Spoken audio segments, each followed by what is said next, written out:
অ্যাকোরিয়ামের দুনিয়া দেখেছো কখনো? পালোটেরিয়াম দেখে থাকলেও বানিয়েছো কখনো? অনুদি আছে কি করতে, চলো হাতে কলমে শিখে নি। প্রথমে তো ইতনি সারি গ্রিন গ্রিন সা মস তুলে নিতে হবে। আহা কি নরম দেখো।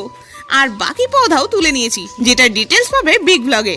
পাথর ধুতে গিয়ে চোখে পড়লো এই আনোখা পদা।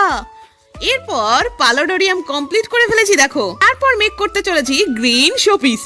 একটা নারকেলের মালার মধ্যে মাটি ও কাঠের গুঁড়োর মিশ্রণ নিতে হবে, আর অবশ্যই মিশ্রণটি জল দিয়ে ভিজিয়ে নিতে হবে।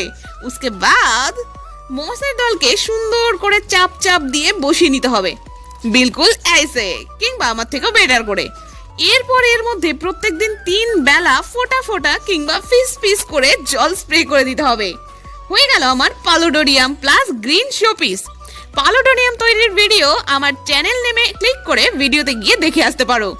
তো ভাই লোক, কেমন লাগলো আমার ছোট্ট প্রয়াস কমেন্টে অবশ্যই জানিও, আর একটা লাইক তো করে